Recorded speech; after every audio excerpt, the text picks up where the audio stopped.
Hello and welcome to Chapter 3, Verse 3 of the Yoga Sutras. My name is Sylvia Mordini, and I'm the founder of Life Inspired and Alchemy of Yoga.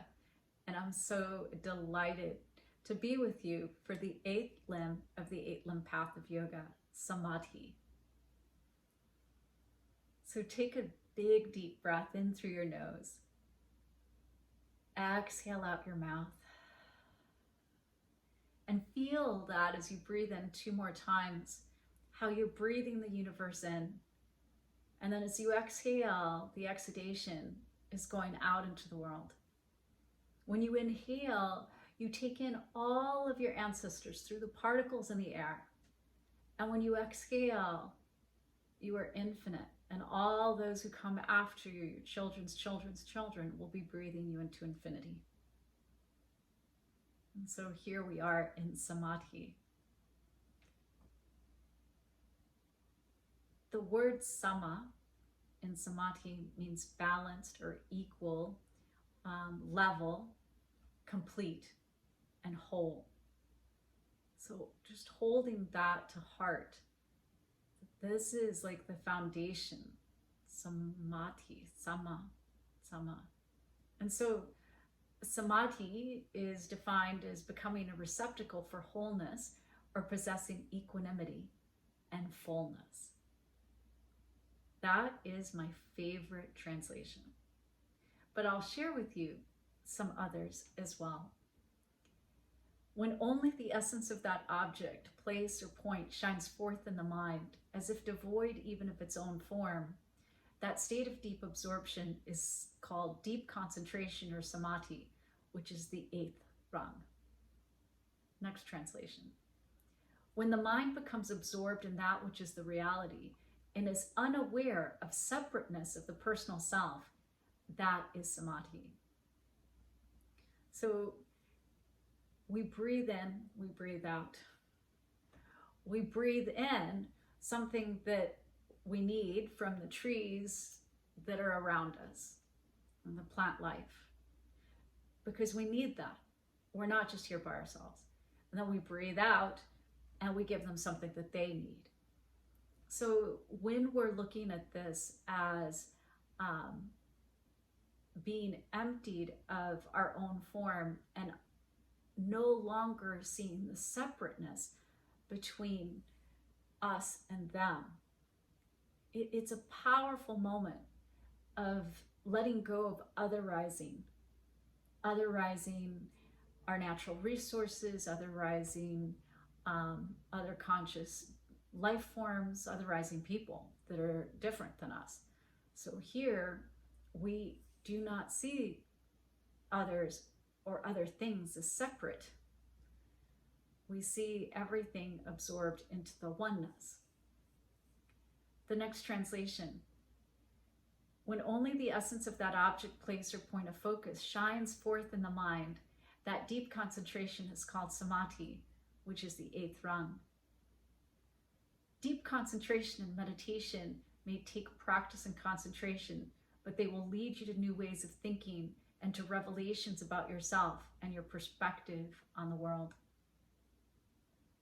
So if we allow ourselves to move into this place of integration, which is my favorite word for what samadhi means, then everything makes the sense that it makes.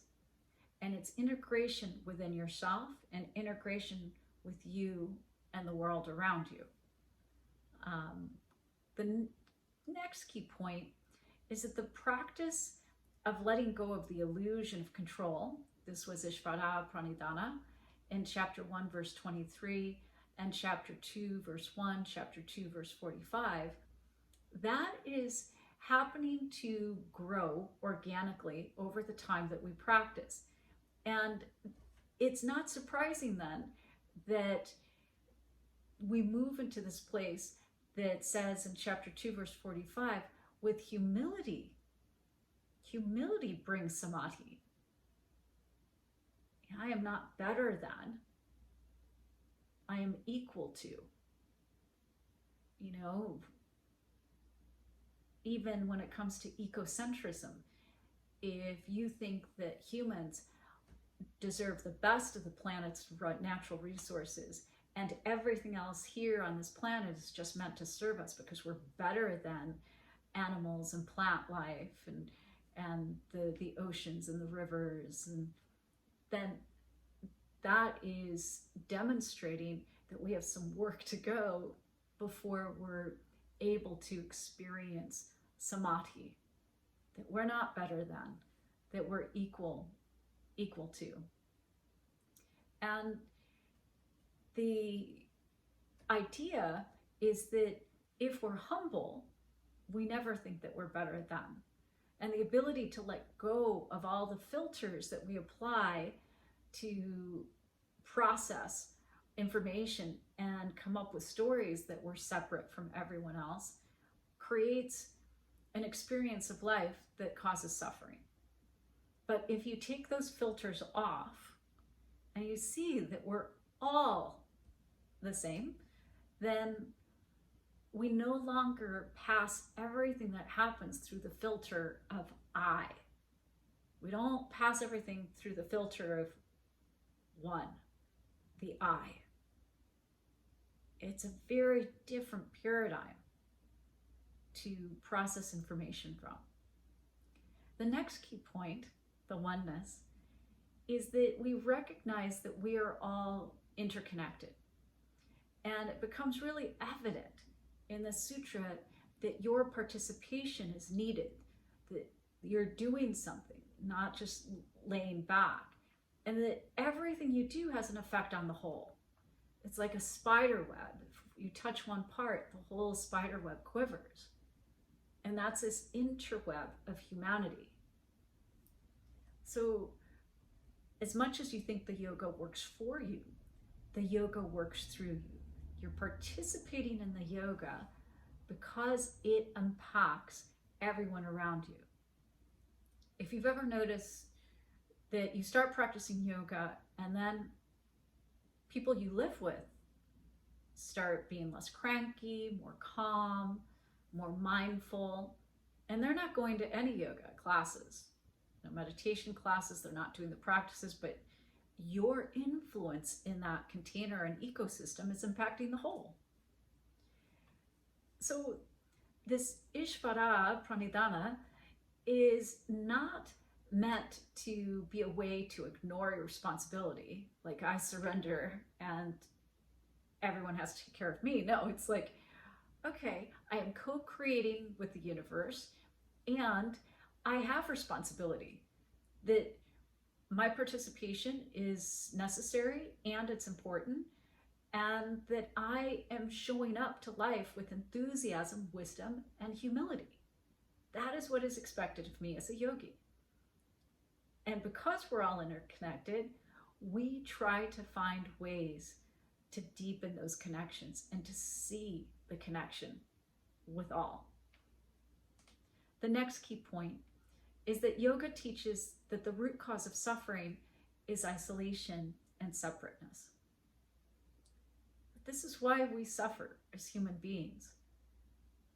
And so integration, samadhi, is the result of articulating all of the internal aspects of ourselves, the physical, the mental, the spiritual, the emotional parts of you, and finding them integrated within you.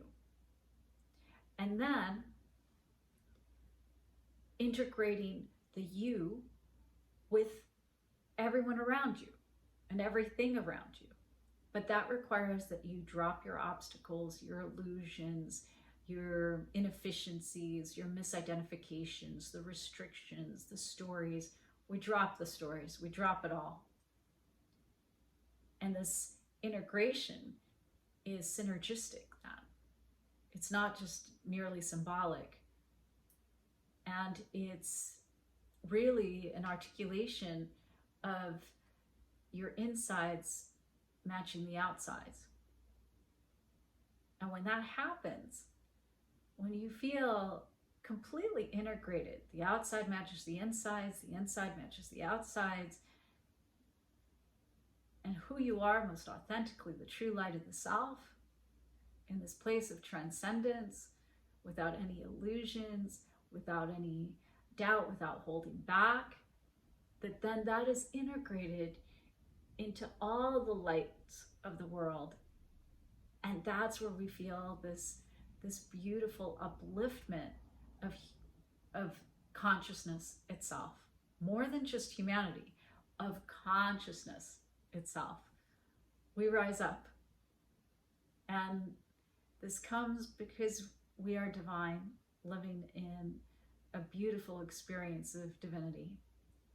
And that is always inside us.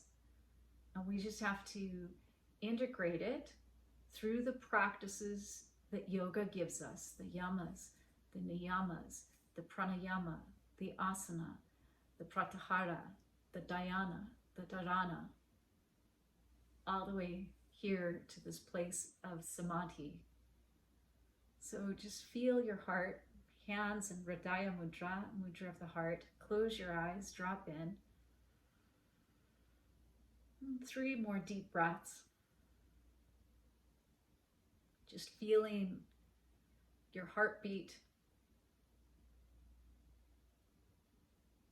And then feeling and dropping into the resonance of the heartbeat of the earth.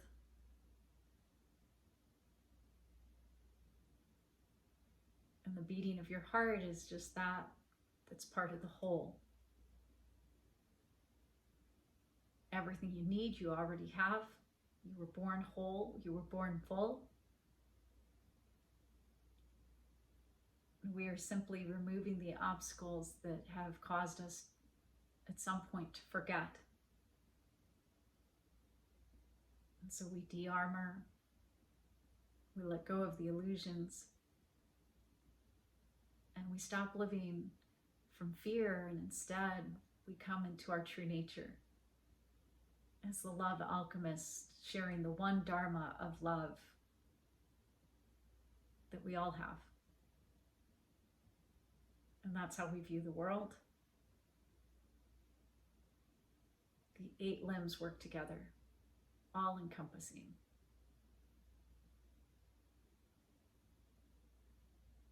Let's take a collective breath in,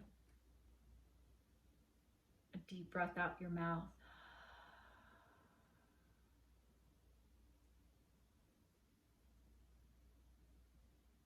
May you feel this connection of samadhi, this total integration for the rest of your days and beyond. It's been such a pleasure to share this journey with you.